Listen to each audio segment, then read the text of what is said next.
You're watching today's installment of Decision 2017. And of course, today we turn our focus on what is happening in the market.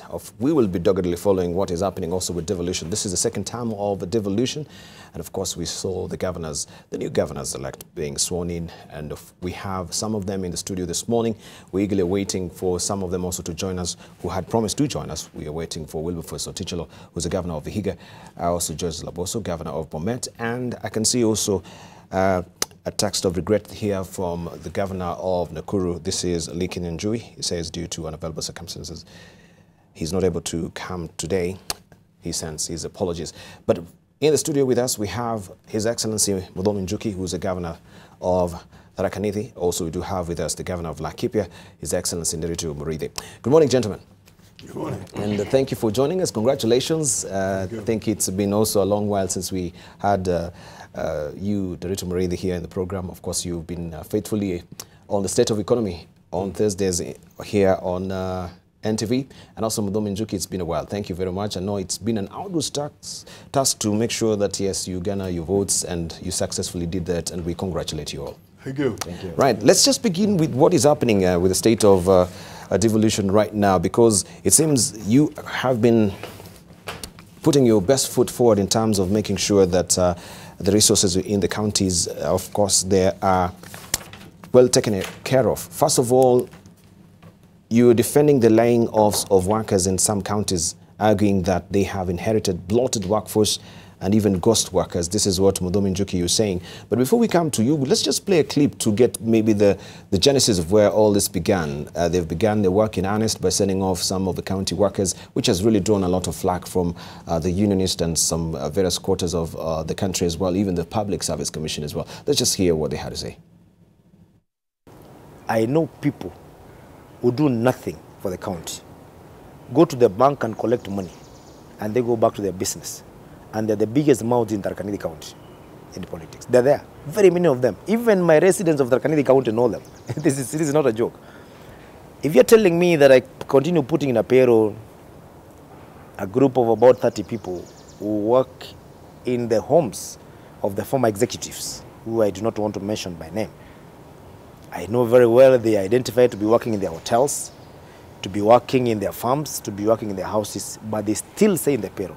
Then I'll be telling you, telling me to rob the Tharaka Nithi County people. And that is not what I came to do. Wale ambao wamechukua vitu za umma, iwe ni magari ambao hazionekana kitu wapi yetu zimenunuliwa na serikali, lazima zirudishwe. And I will give you that day. Yeah, I won't give an auditorium that days.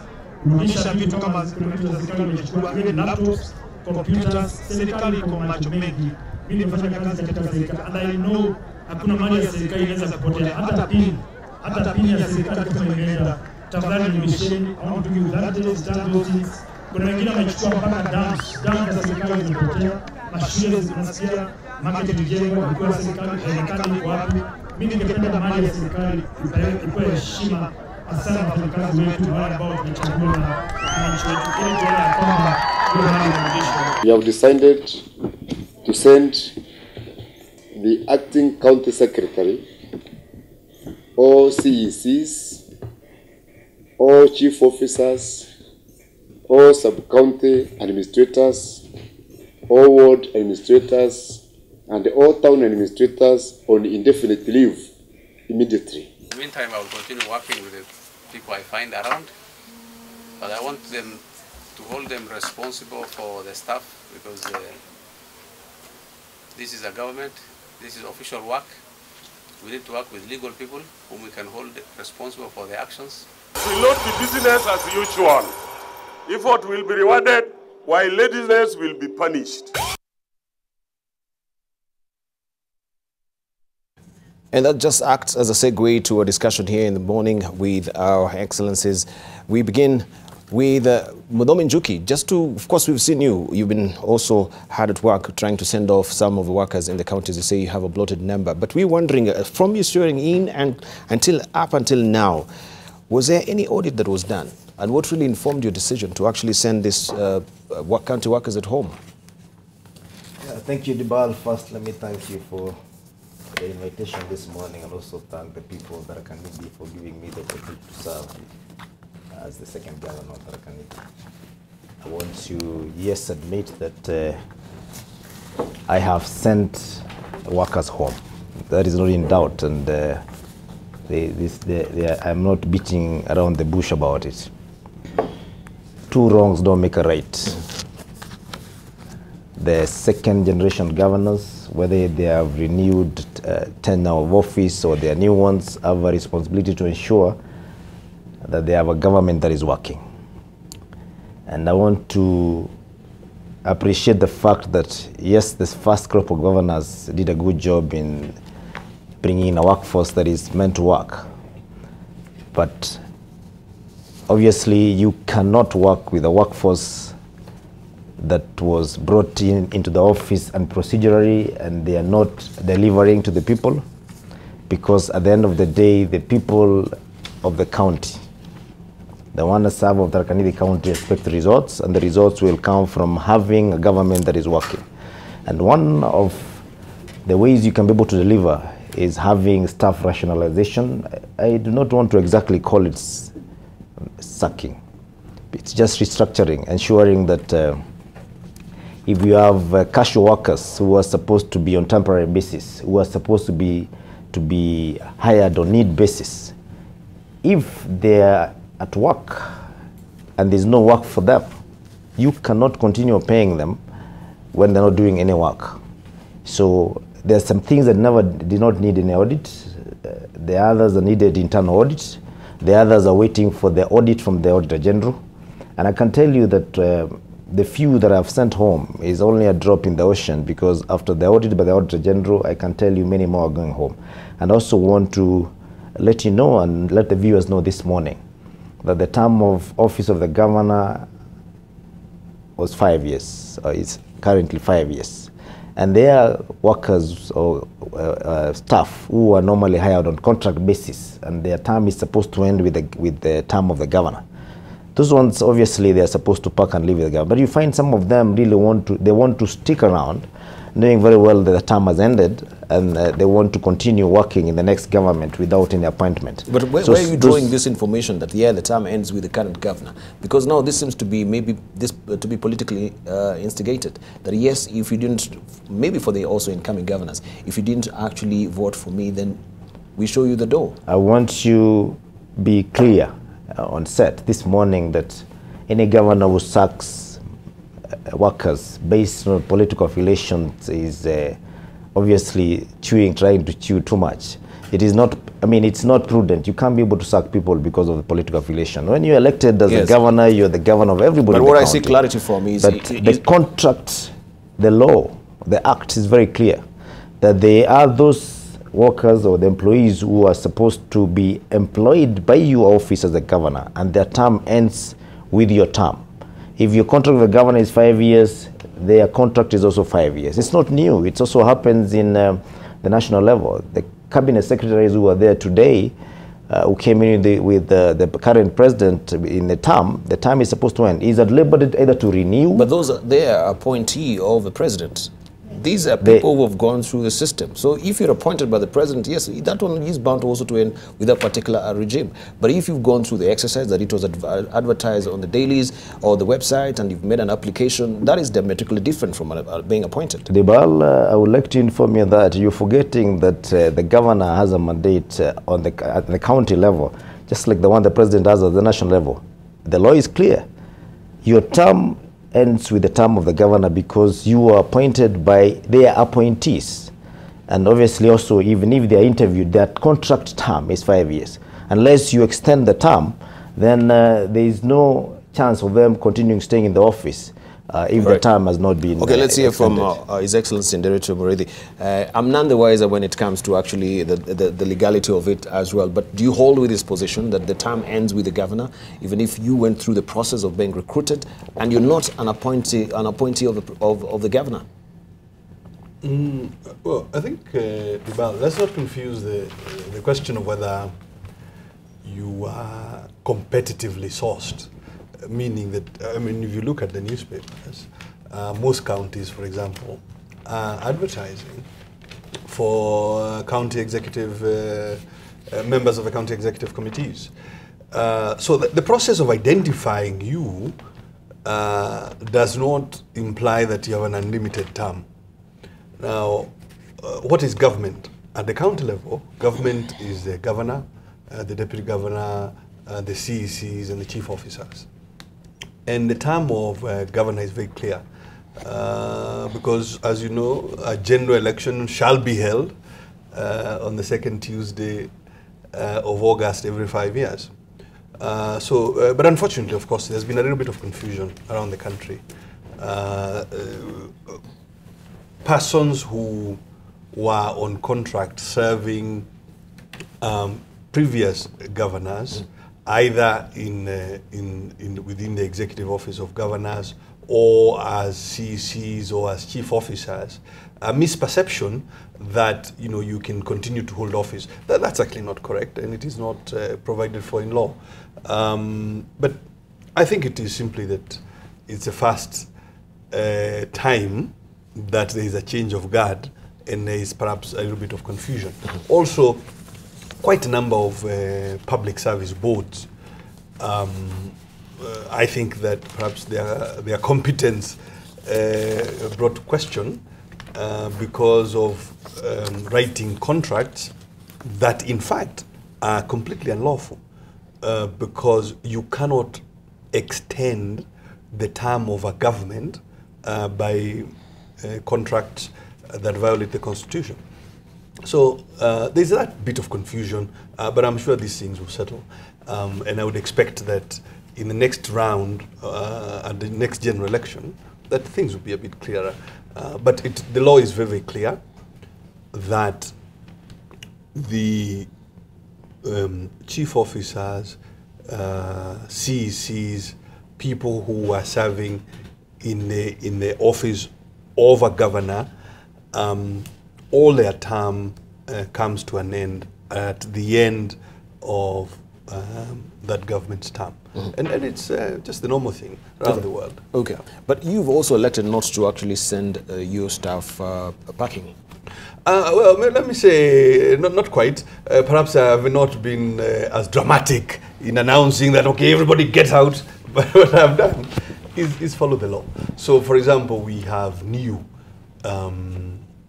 accounting officers in acting capacity in order to protect public interest. Because the guys who were there, who have left us with over $1 billion of unclear pending bills, they cannot possibly continue. And even in the transition period, where we are competitively recruiting new chief officers, yes, we need interim arrangements.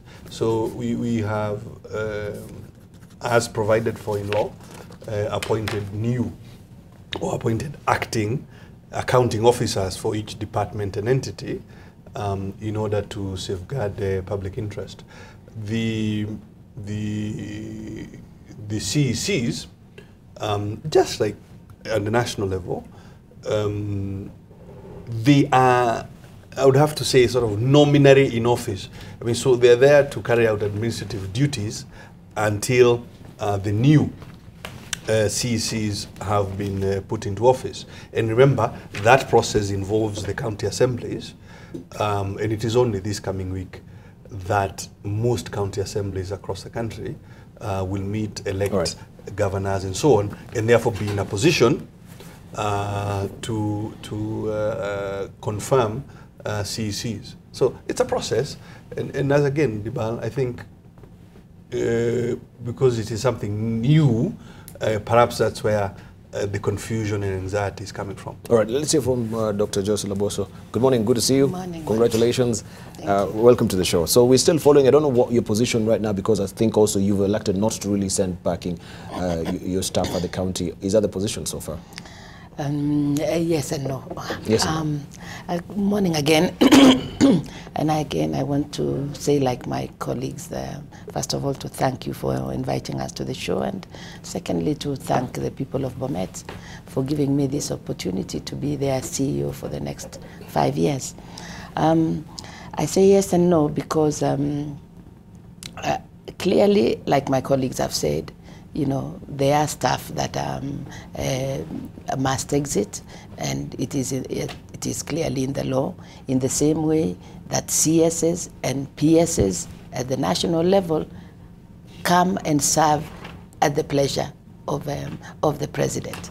That is exactly the position with the CECs and the CEOs at the county level. Yes. So, and that's why you've seen, most of the counties have now advertised for those positions, including the county secretary. The county public service board has a one-off term of 6 years. So we'll probably be in most counties with those, unless one or two of them maybe may have left through, other means, So those positions are advertised. The situation in every county is different. In Bomet, a lot of the staff that are there are on contract. And most of their contracts are expiring, apart from the two sets that I've just said. Most of their contracts are expiring.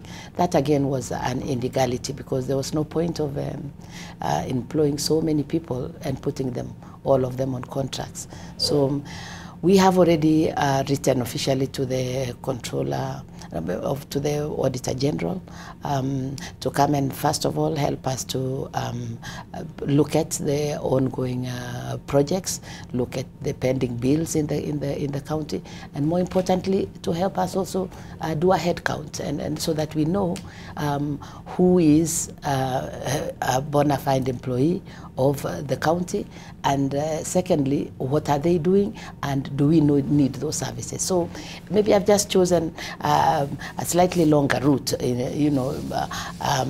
but I think this is what we have agreed with my advisors. Of course, we've also got a few other people that you come along with into the office: the economic advisor, political advisor, the legal advisor. So all those are again people that you've just come with into office, and therefore when you are no longer in office, obviously that is it's obvious that those people will move out with you, and a new person will come in with their own advisor. So like Ndiritu has said, Governor Ndiritu, it's the feeling or the one that is looking like it's a shock across the country is because it's the very first time. We've never had a change of guard at the county level. It is very obvious and very natural at the national level. It's been happening all the time. There is a new president, who takes office. And because this is the first time, we are just in the second phase of devolution. This is why it is like it is making news, and it's like something's a big, big, cry, you and cry over really a very normal and natural thing that we don't know. Some of the things that were done very procedurally. We have no problem with those.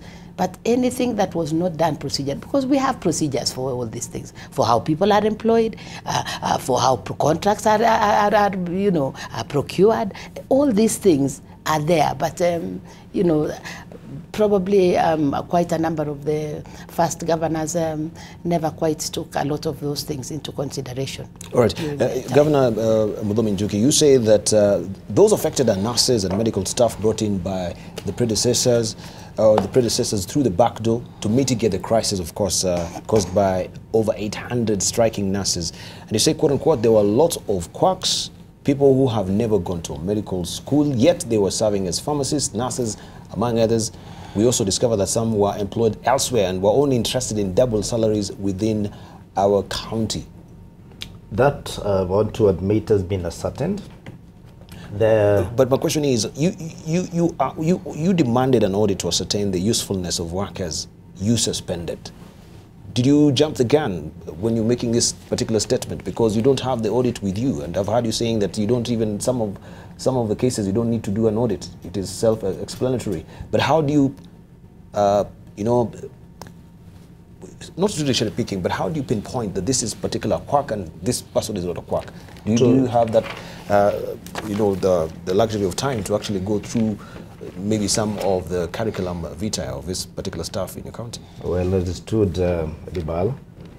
I want to, one, inform you that there are several levels of audit. We have the HR in place in the county, we have the payroll manager, and of course we have the line managers. And I want to tell you that even before I brought in the Auditor General, because I have also written to the Auditor General, asked him to audit the HR as well as audit the other issues pertaining the funds in the county, the utility. We have a report of headcounts done by the HR department, yes, at the county level. And those reports are there. And they clearly show where we have the discrepancies or the disparities in the workforce in the county.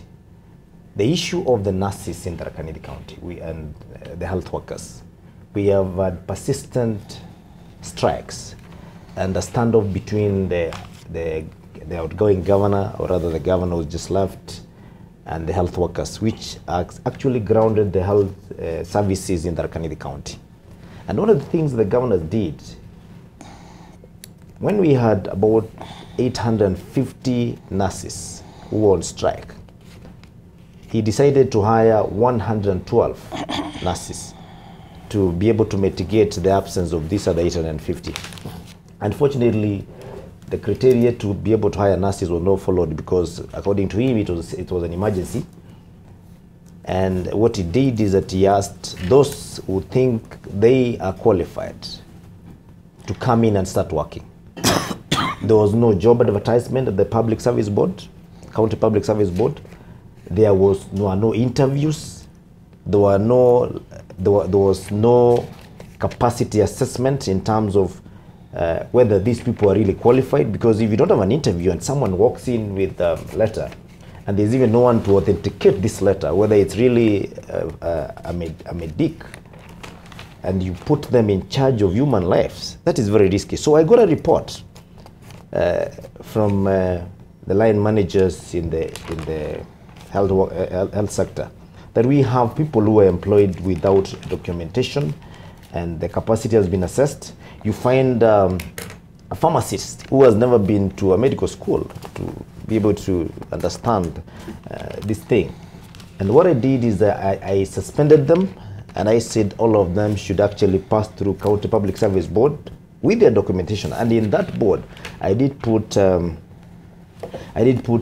medic who can actually be able to ascertain whether the certificates these people hold I usually match the skills that they are supposed to have. Because it's a different thing when you have a driver who is having a driving license in a boardroom, and when you take and it's different from when you take the driver to the road to drive. Because having a driving license does not mean that one is authentic. It does not mean that you can be able to take that car to the road. And it's on those bases, first of all, to save the lives of our people. I said, let's suspend these nurses. Once we are certain that yes, they have the skills and they have the capacity, then they can be employed. And on the other hand, they have been employed on 3 months contract, which of course expired, but they decided to stay on. So they were staying on illegally.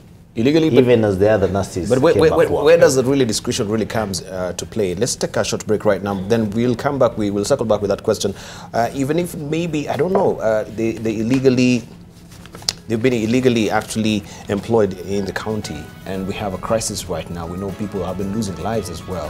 Where do we apply our discretion with us this morning? But let's continue the conversation at pace this morning. We try and see what we were looking at, circling back, and of course, reading from my intro there, that you have also to have a workforce that is qualified.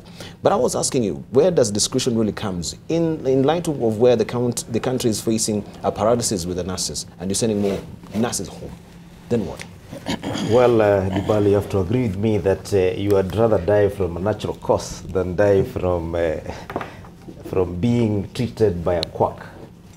If you find suspects in a room and you're told these are armed, you don't say those who are armed come out running. Yes. You tell all of them to lie down, then you search them. Then you remove the ones that are armed, and you leave the innocent ones. I thought I said the nurses that had been hired were hired haphazardly. You know, to mitigate the crisis without really going through the due process of being interviewed and having a medic there to ascertain that these people are qualified. So we've instituted an audit, we have carried out an exercise, and you would not believe it. Out of the 112 that I had suspended, a total of 62 did not have qualifications. Some of them were students who were still in the nursing colleges, who had seen an opportunity. Yes. We had others who had never been to any medical school, and they just saw an opportunity. They did not even wait for the audit. They just took off and said, I am not interested. So we are saving the life of people by ensuring that we thoroughly scrutinize the labor force. So as much as there are people who want to brand the governors as people who just want to sack everybody and make people miserable, we have a responsibility to ensure that we do not only have the right working force, but also ensure that the resources for the county are utilized prudently. We do not have to have a situation whereby we have 5 people doing a job for one that can be done by one person and getting 5 times the salary of that person who's supposed to have done the job. We have a serious problem in almost all the counties, and Tharaka Nithi is not singled out as one that does not have a problem of ghost workers. People who are on payroll, they have no workstation. Thank you. They report to no line manager. All right. They only appear on the payroll. Thank you. Well, we will, of course, need to wind up on this and look at other issues as well. But to you also, Governor Ndiritu Muriithi, because the impression you gave is that no one will be fired, right? And you assured county employees that they will not be fired. That is what we actually read from media. So when we hear you saying not really yes and no, don't you think this is a double speak from you? Well, good morning to you. I've not woken up yet. Yes. No, I've been clear and consistent. And it is the same across the world, Debarl. When government changes, technocrats at the top of government, who I will refer to as the political class, by which I mean ministers, PSs, or their equivalent at the county level, meaning CECs and chief officers and directors, by definition, they must exit, because that is what is government. But when you look at the public service, 90%, maybe 95% of the people employed there, many on permanent and pensionable terms. And I must tell you, that's another whole question in terms of performance. Because many people interpret permanent and pensionable to mean that you can just sit around and not perform. 95% of the layer of civil servants, both at the national level and at county level, are on permanent and pensionable terms. So, the agricultural officer of Laikipia West Sub-County, or Laikipia North, or Laikipia East, is not going to change because there's a new governor in town. However, the CEC responsible for agriculture is going to change, because that is what democracy actually is about. When you elect a governor, they come in with a team to implement a certain program. So we are not being inconsistent, but I think that this thing has been given a spin, a little bit of a spin, you see. Those who are supposed to exit are perhaps resisting that exit, and that is how this spin has come about. And I tell you, it can be quite dangerous. I saw just yesterday, you see, we've had a circumstance in Laikipia where citizens from Baringo, from Samburu, came in and basically chased people from their land. Now, the police have requested them to move out of people's land. And now they are playing victim. So they have invited Al Jazeera to say, oh, we are being victimized. I mean, you have gone to somebody's land, build up a manyata there, and when you are requested to leave, you want to make it big news that now, this government is being harsh on us. So this thing, Debarl, is being given an unnecessary spin. The political class within the public service changes with the new administration.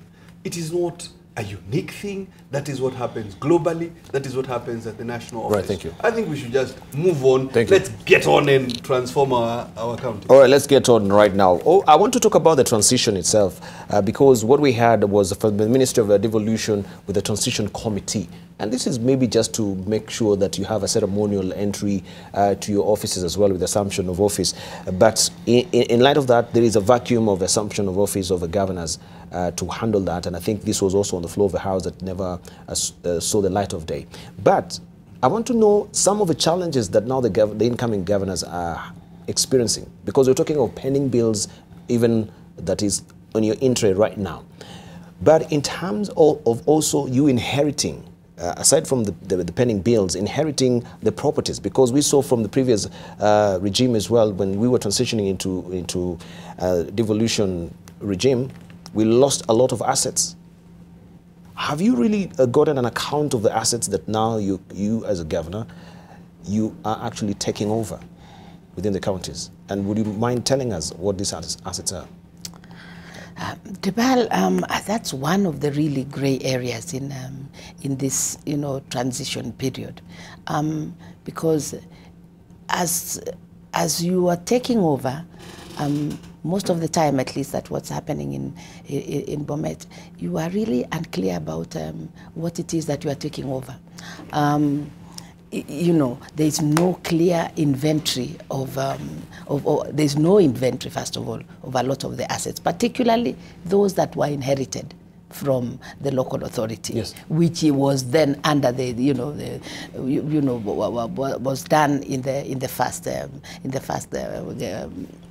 term of governors. So there is quite a big vacuum. I'm informed because from the transition committee that there is a report that has now been done of that period, that the whole 5 years, the governors went through without ever presenting what is it that they inherited from, the previous local authorities. So I'm expecting this week, I've been, chasing to get this report of, first of all, what was there when devolution, started, and then now what has been acquired during the first 5 years, what has been acquired by the county governments, be in terms of vehicles, and many other other equipments that have been used in the county.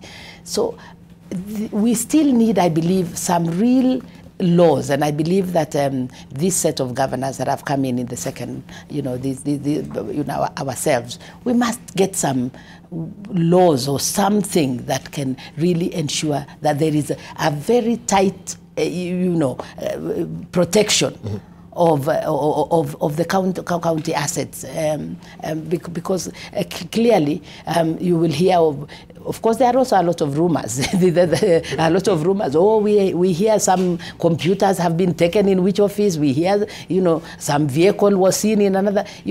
Some of it is rumors. But what I made for Bomet, we that was the first thing we did. First of all, was let us secure the finance, department. Make sure that no money is, is going out of the county. So the first place was make sure.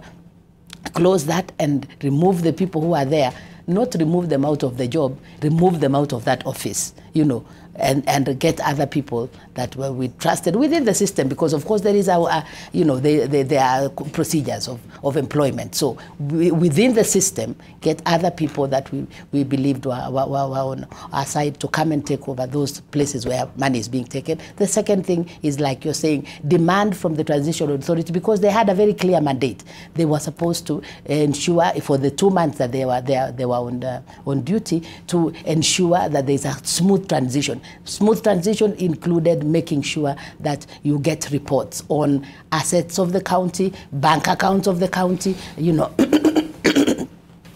the personnel of the county, and several reports. Right. So those are the ones that we've been, we have been actually demanding, and I believe, for me, I hope that this week I'm going to get that. So in the absence of course, of the transitional authority, which it's defunct, then where does the intergovernmental authority really come into play, and how do you work harmoniously to make sure that also you have a smooth transition within your county as well? I mean, that's why I think, I don't know who set up this this committee. Yes. But there is a transition committee that organized, first of all, our swearing in, and that has also been the one mandated. And it includes people from national government, people from devolution, and people from the county that was, charged with that responsibility of ensuring the smooth transition, which included that we must get reports, even if it is skeletal reports, on all those things that they are handing over. But all these functions is not really predicated on this transition committee, because first of all, it's not really also enshrined in the Constitution. In the first place, I think the intergovernmental authority should come into play to make sure that, yes, you have a smooth handing over. So what we saw essentially from the ceremonies that you had was just purely ceremonial, right? Just passing of a baton, but no really, of course, passing of files, of reports, of the audits as well. In the last Senate, let's say from Muthomi, we'll come to you, right? Thank you, Debarl. But allow me, before I answer that question, to that in Africa, one of the countries that really did have this system of governorship was Nigeria, and I want to remind you that half of the governors who left are now in prison. Some of them are actually ending their prison terms. In their fast. And I want to tell you, if we are not going to have at least half of the governors who have lost their seats in prison in Kenya, I really doubt the role that is played by EACC and the Auditor General Office. Because what we have in the counties at the moment is not just misuse of funds. We have outright deal robbery by most of the governors who left the office. And it's an opportunity to recommend upon this institution to ensure that we do not only see justice to be implemented, but we have to see it being done and to the fullest extent, so that we can actually be able to deter the new crop of governors who are coming and the ones who have recaptured the office to go down that route again. We have a committee in place. Of course, this committee, most people do not know it's been in place for the last 3 months before elections, because the governors and the office were very uncooperative with those Assumption of Office committee, because they were questioning, why are you coming to try and audit my office and try to have terms of reference of my exit from the office, yet I'm in an election. Who tells you I'm losing that I need to exit? And therefore, these committees, it's called Assumption of Office Committee, have not been in operation until after elections, when now the governors left and we have new ones coming in. So they are coming in 3 months late, and they're supposed to, ascertain that the pending bills are authentic, meaning that we have debts that the governors have left. We have to find out, are these ghost debts or we have real debts? They have also ascertained that the projects that deemed to have been done by the governors exist. And of course, we have a lot of projects in most places, and I want to single out my county, Tharaka Nithi, where we have ghost projects. 20 million has been spent on an institution that is supposed to have been built with taxpayers' money. The Assumption of Office Committee visits to audit the project, and they find nothing. And I have heard it repeated in most of the other counties. But of course, they were also supposed to ensure that the governor who comes in settled down, which included the swearing in and, of course, trying to organize the office. You'll be surprised that this committee is not led by somebody from the county government. It is led by the county commissioner of every county, as per se. And it includes security bosses, which is county police boss and the county AP boss, and then other agencies like NIS. And of course, where I think we erred is where we put some of the county officials, like the chief officers and the CECs, who seems not to be interested in having an audit to be able to ascertain the position in this committee. So they are not cooperating. And in future, the Intergovernmental Relations Committee needs to think very seriously whether the constitution of this committee should have a lot of officials or a lot of officers from the county government who are independent in this committee rather than be able to assist the committee in dealing with the issue. And that is where the biggest problem is. But we hope they'll finish their work in good time and be able to give a report that can be taken over by the Auditor General and the EACC and rein on these rogue governors who just left the office. All right. Well, I was saying that there was an attempt in the last Senate to make law to provide for how these processes, or to better provide for how these processes can take place. And I totally agree with Dr. Laboso that the depth of these reports that various departments, but, you know, for example, if you take the assets and liabilities and you say, well, it's a listing of assets without values, and you cannot be sure, is it comprehensive, does it cover everything that's supposed to be there? So there's clearly a need to better provide for how the transitional processes occur.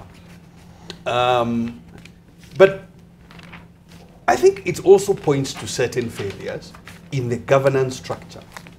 Because if you look at Laikipia, you know, I found at least 3 Auditor General reports that are adverse opinion. I mean, when you get financial reports with an adverse auditor's opinion, what you would expect is that there are people actually in jail. Now, I found at least 3 such reports in Laikipia, pointing to a big failure in terms of constitutional offices, including EACC and DPP. Because you see, and you've heard my colleagues all say, they have instituted audits. And it's all well and fine to audit, but there must be action taken on the audit. And the big issue, certainly, that I am facing is the systematic failure of organs, constitutional organs that should take action on those audit reports. Frankly, the EACC and the DPP come to mind. But also, the County Assembly and the Senate in terms of their ability to take corrective action where audits have established wrongdoing. And I think finally, because you asked about hurdles, as I think we explained at the beginning of our conversation, one big hurdle, in my view, remains the public service boards and their ability to create professional public services at the county level. And we hope, certainly it is my hope, that this cycle will improve the general capacity of these boards to understand what they're doing. Now, if you reflect on the point that our colleague from Tharaka is saying, chief officers and other public officers, although they serve the government of that day, they're expected to serve in a certain way and be able to provide or approach the job in a very, very professional manner, and that has not happened. But I think we are here. What I should prefer to that we reflect on is where our counties are going. Yes. You know, in Laikipia, for example, we've set up to create 30,000 new jobs by supporting small business. And we know that we have approximately 70,000 businesses in the county out of a census of small business that we did. And therefore, what we are focused on is supporting small business and also rebuilding the image of Laikipia, because although we are often in the news, it is frankly for the wrong reasons. And Laikipia is a fantastic place, you know, a large county, 10,000 square kilometers, with fantastic people and great opportunities for investment. Of course, the issue of security is very ticklish in Laikipia. You will tell us more. What is your game plan as well? But it is actually a very straightforward thing. criminals invaded other people's land, and they must leave. They must leave. They must leave. There can be no two ways about it. There can be no negotiation. You cannot, anywhere in this universe, go and invade somebody's land and then claim it is yours. It is unacceptable, and it will not stand. And therefore, those illegal grazers that are still occupying people's land, they must know that their time is up. Thank you. All right, Governor Laboso, also your county has been, listed as the third most corrupt county in the country. And I know you inheriting this particular infamous, of course, title or infamous listing. How do you plan to actually come out from this particular morass that you're in right now? Clearly, Debarl, yes. There is evidence of that corruption everywhere, from what we are talking about, the hiring of personnel, the way tenders have been awarded. But Debarl, I think, we are now on the seats. We can not run away from it. So it's really, this is the time to put measures in place. A lot of the reasons why all this corruption, I don't even know whether we are number 3 or we should be number 1. I don't know what exactly it is. But I assure you, it's because no institution was working. Not the Public Service Board, not no clear direction in terms of how tenders are awarded, a lot of very, very high pending bills and people not being paid. And for 4 years, some people have rendered services to the county, and for the last 4 years have never been paid. Some people have already come forward and said, they've lost all their property because they had taken loans, excited that the new government was starting up, and have had to lose their properties because they were unable to service the loans because they were never paid. So there's a lot of things that need to happen, but we don't, there's no point of, whining and lamenting. Lamenting. At this point, we just have to, take it. My approach always about things. I don't want to see the mountain. Let's just break it down into, what then needs to happen. First of all, ensure that these structures are actually working. That clearly everybody that we need in that county goes through the Public Service Board. That's our first, and we've already made that and are writing notices to anybody who was brought in unprocedurally. Secondly, now, how are we going to do, our tendering process? What is it that has been the practice and that has not been working? What do we do now to make sure that the actual, tendering procedures are followed moving forward? And, slowly by slowly, get the people to know that, and begin, of course, to have, like I said, I talked about the audit, to come and look at our pending bills, because we cannot pay for services and goods that we don't know whether they were actually ever delivered or were not. So that audit is supposed to also unearth and tell us clearly what do we need to pay for and what do we need, maybe do not need to pay for. The projects that are in, they are all in very, very closely, put together in reports. Mm-hmm.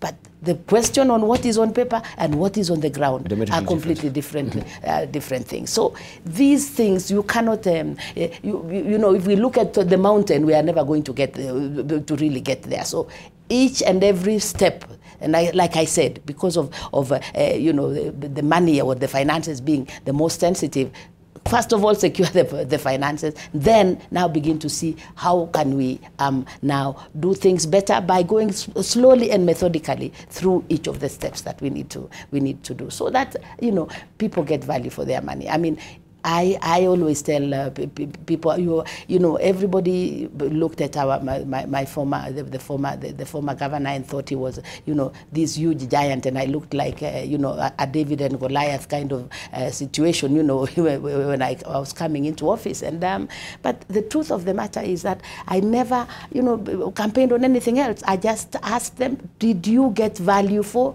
the money that has come into this county? It is all about you know, the devolution was not about this big chest thumping and big and mighty people. No, it was about service delivery. And did you get service? Did you get value for what has come into this county? There was a binding contract that was there also in the Bomet County with the doctors as well. We know when the doctors were on strike, it's only Bomet County that the doctors were not really going on strike.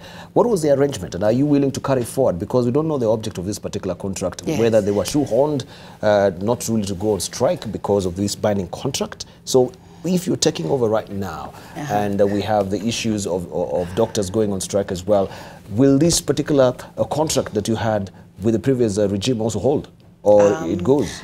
Well, I think most of these contracts have are now really have expired. But you know, for the doctors, it was more, by the way, out of fear rather than out of it was the reason why they were not going on. It was made very clear that unionists and you know that is their democratic right. But no, you cannot be belonging to some union in Bomet. And I'm sure you remember the incident where some doctors or some union officials of doctors went to Bomet and they were beaten up. I'm sure you remember that that incident, being beaten up in some hotel. So really, it was out of coercion. It was out of intimidation. It was out of harassment. It had nothing to do with the fact that that they were, and yet they are allowed. And it is, you being a union member is not a crime. It is, you know. So what I'm trying to say is, we want to do things right, and we want to give people their, you know, what is due to them. So and actually up to now, I must really commend the doctors and the nurses, even in Bomet, because we've actually had them still, even as the strike is going on across the country.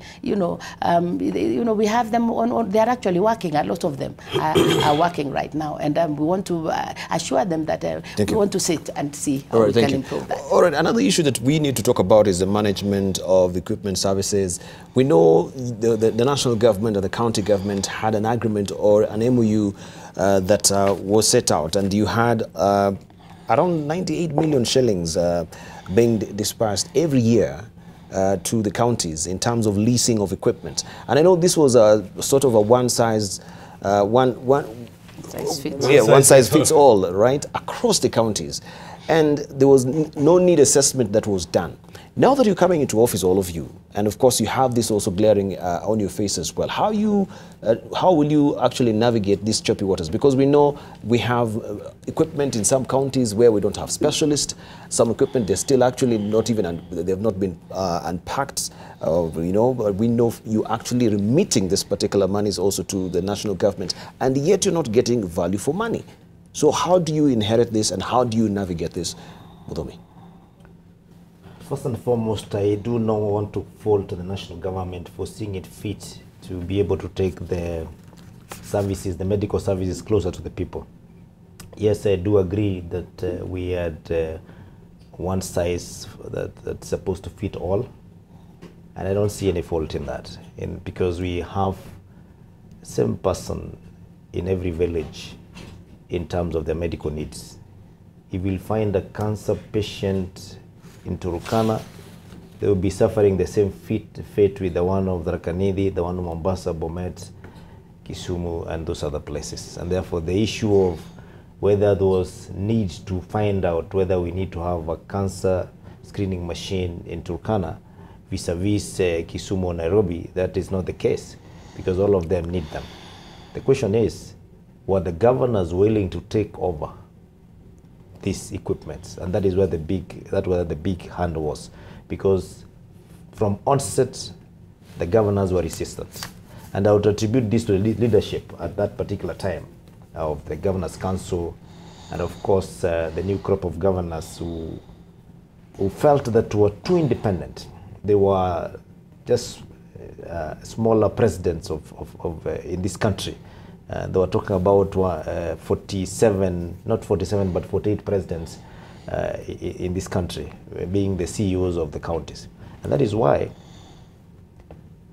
the county governments at a particular time, you would realize every week in the media, they were complaining about one thing or another. There were press conferences every other time, because they were like, almost like they were official opposition, putting the national government on check.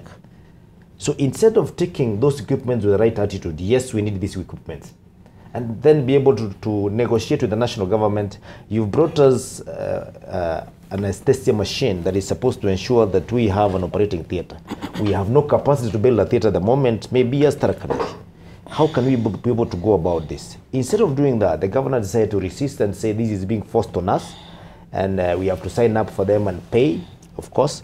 And that attitude is what really made the equipment not Did you think they had also a genuine concern? Of course, they were not really consulted. There was no need assessment done within the counties. It's a one-size-fits-all for everyone. You have mammograms who are now in the counties as well. We don't have specialists. You have equipment that have not been unpacked right now, yet you remit 98 million shillings to the national government every year. You'd be surprised to know that some of the counties took it over and all the machines are in use. What is the difference between those counties that took over the equipment and they're using them and those who did not take it up? It's just the attitude. Just attitude that we have other priorities. That I go out there and build very many dispensaries so that I can actually be able to ensure that my people benefit from these tenders, vis-a-vis giving this money to the national government to utilize this equipment in one referral hospital where I can be able to serve the people. So instead, I decided I will build very many small dispensaries that are of the same caliber, and none of them can be able to refer to the other in terms of advanced medical care. That was wrong in itself. So in this particular case, yes, with the new crop of governors who are coming in, I want to say I'm one of them who intend to do that. I intend to put those machines into utility. I no longer want to see the people of Tharaka Nithi County, the patients commuting all the way to Kenyatta National Hospital to go and have a dialysis. Why should we go and have minor surgeries or even those very technical surgeries in Nairobi while the equipment are lying in Tharaka Nithi County? I will make sure that we build the theatres that we have to put those machines. Honorable Ndiritu, 98 million, is it value for money if you have equipment but you don't have also physical facilities to actually house this equipment, that now you have actually to put up structures as well? You know, Debarl, it's always easier, I guess, to blame the other person. But very often, the solutions are with yourself or at home. If you take Nyahururu Referral Hospital, the equipment that you are speaking to is not really fully deployed because basic things like providing the structures that are required to operationalize are not there. Yet the previous administration, just like in Tharaka Nithi, has dozens of half-built dispensaries. So you have buildings, they have no medicines, they have no doctors or nurses, yes, and they are all over the place. So I think that other than complain, this particular hospital I'm talking to serves about 7 counties. It serves Laikipia, it serves Nyandarua, it serves Nakuru, it serves Baringo, it serves Samburu, it serves Nyeri. Now, so what it's talking about, what is pointing to, in my view, is a failure of leadership. Now, what are we doing different? What we're doing different is to bring serious management capacity at the county level. You will have noticed, for example, the sort of talent that we are recruiting now, people who have served as permanent secretaries. For example, our colleague Thoita, who was PS for Foreign Affairs. People who are serving now national government as county commissioners. That level of caliber or talent to come and manage the affairs of this county in our team. Because the things that you are referring to is in fact failure of leadership. There is plenty of opportunity to negotiate that it is not this piece of equipment I need this particular one because this is my need here. So, but the confrontational attitude to say, why are you giving me equipment in the first place? I think that was wrong. And I think that even now, within that scheme, there's plenty of an opportunity for any county to get the actual equipment or to deal with the kinds of conditions that are prevalent in your county. Because it's a program. Yeah? But the big issue I think we should be talking about is lack of management capacity. I'm just on my way across the road here to Treasury because, you know, we have a program, a credit signed in 2016 from the bank to improve maternal health in Laikipia North and parts of Samburu. Not operationalized 2 years down the line, simply because the persons then in play either were not interested or in fact did not really have the management capacity to do the things that require to be done. So personally, I am looking forward more than backward, and I know that the way we are going to build a serious Laikipia is to have serious talent on board. That's why you've seen us using services, for example, of Deloitte to identify talent, because we're not going to bring mediocre teams on board simply for political expediency. What we want are teams capable of superior service delivery and value for money. And I agree with Joyce that, you know, is a citizen getting value for her money, and that's what we must do. Right. Joyce, 98 million shillings remitting every year. It's a crippling factor to start off, even when you're taking office as well. So this is a conditional grant running for how many years right now? Right? This will be 7 or 9 years. But is it value for money? That's the question that I want you to actually. I think really, what I want to say about this this scheme.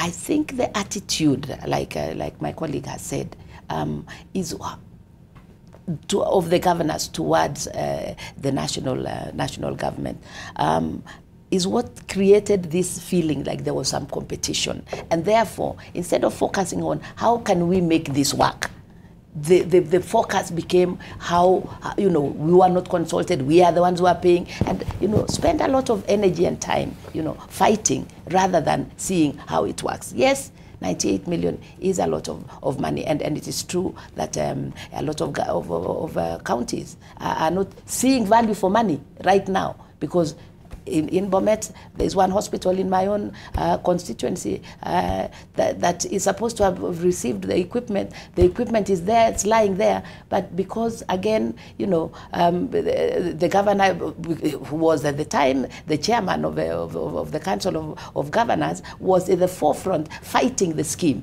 So therefore, never at any time, you know, put up any structure. So we have them, like you said, in boxes. Nobody is using them. Our people are still traveling to Eldoret and traveling to Nairobi for services that in other counties. Because I'm told, you know, if you go to some counties, this all the equipment that is in use, and therefore there you don't have to ask about value for money. They can see the value for money because their people are being served with the, you know, mammograms and the, you know.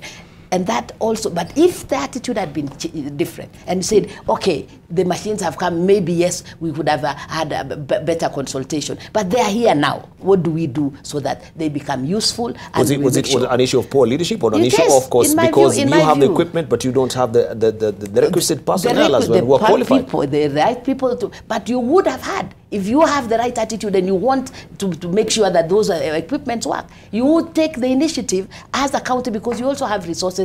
Health is under your docket to make sure that, and it's not difficult. You can send people for training to come and, you know, to be trained on those on the equipment. You can provide the infrastructure that was required. Leave everything, other things that are, you know, building the, like you're saying, some starting a dispensary which is at the slab level or it is at the lintel level. It's not useful to anybody anyway, but money has gone there. But if you have this emergency situation where there are serious equipment that could make a difference in the people's life, leave all that and, you know, focus first of all on providing the necessary infrastructure, and also, you know, prioritizing the training of people that can, so that you will, because you will still pay the 98 million. You should ask the question, why don't you have the necessary personnel? Are you saying the people of that particular county are not deserving of that level of health care? But the reality of the ground, as we're winding up as well, we have how many oncologists in this country?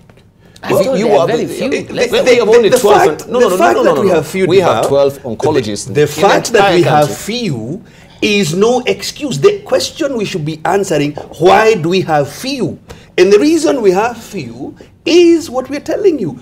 failure of leadership at that level to focus on what is correct for the citizen. I mean, we should not be whining that we have only 12. What we should be saying, this is our plan for having 500. Thank you. Let's hear from Muthomi as you prepare also to just give me very briefly your 3 highlights for that moving forward for your country. What would that be, as well as Muthomi Njuki? Yes, and, I want to touch briefly on that issue of the equipment, Debarl, and I like your starting point on whether really it was necessary, because it looked like we're being forced on us. I want to remind you, one of the issues that Governor really resisted had nothing to do with the quality of the equipment. That has never come up.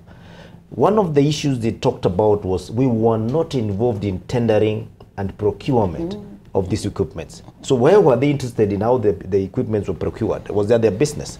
And that is why you can see that they decided to have a different attitude, or rather an attitude that did not support the utility of the equipment. Instead, they went to do projects where they can be able to procure, they can be able to supervise the tendering, where they can be able to benefit in this particular case, whether it's them directly or their friends. That was one of the worst attitudes. On the other hand, if the equipment is already with us, it is a question of prioritizing. I say, what is my priority? Is it building more facilities, or is putting this into use?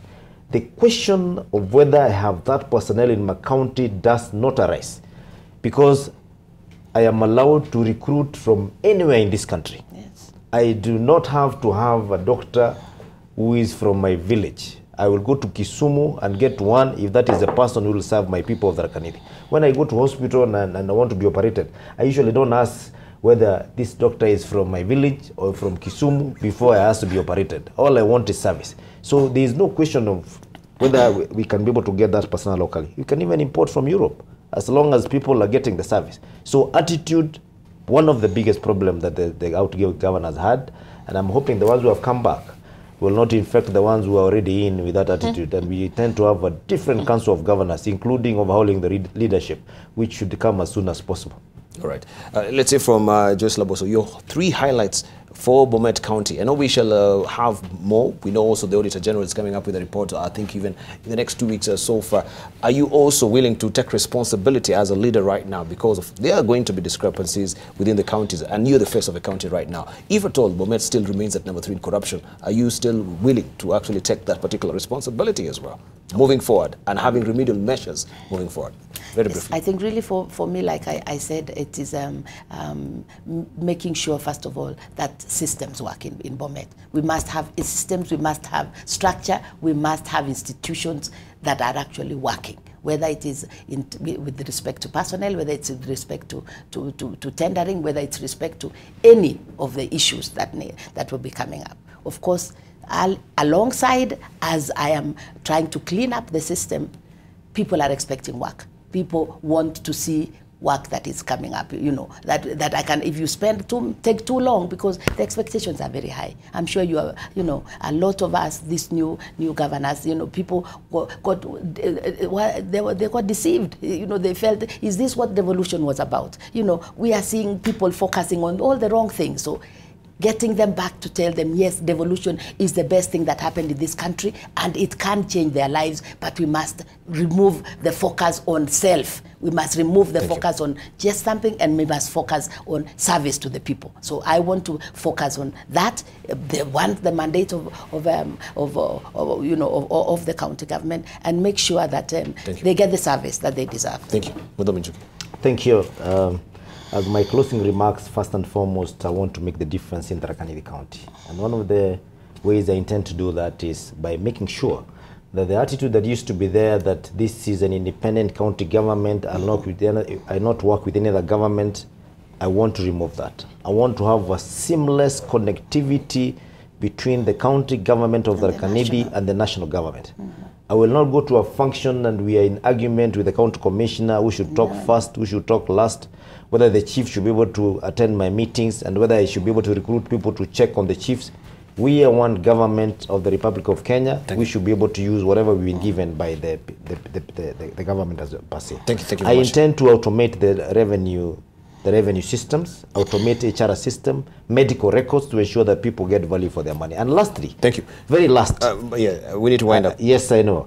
I'll make it very, very brief. I want to make it clear that I intend to reduce the wage bill in Tharaka Nithi County. We are currently at 65% of our revenue going to paying workers. We have to bring that down to 30%. Thank you. That is required. Very by well. Fair enough. Let's hear from Honorable Ndiritu. Well, rebuild the image of Laikipia, create 30,000 new jobs in the economy of Laikipia, ensure that families have a way of paying for healthcare by assisting them with a bit of subsidy on the available health finance like NHIF. Water is a major priority, so you'll be seeing boreholes and other facilities in most of the primary schools, particularly on the northern side, which is dry. You will be seeing towns and market centers that are paved, where we are providing lighting so that people can work properly in the evening. Above all, Debarl, and I want to tell the folks who have been in other people's land, you must get out. And there is not going to be a negotiation. There is not going to be any other outcome. You must get out. If you've come down from Samburu, please. And they better do it very quickly because Inakuja. What Inakuja you don't want to tell us. Thank you very much. Well, you know, because they were out in Al Jazeera yesterday, there's a security operation going on because people must stop harassing others and get out of people's lives. Ndiritu Muriithi.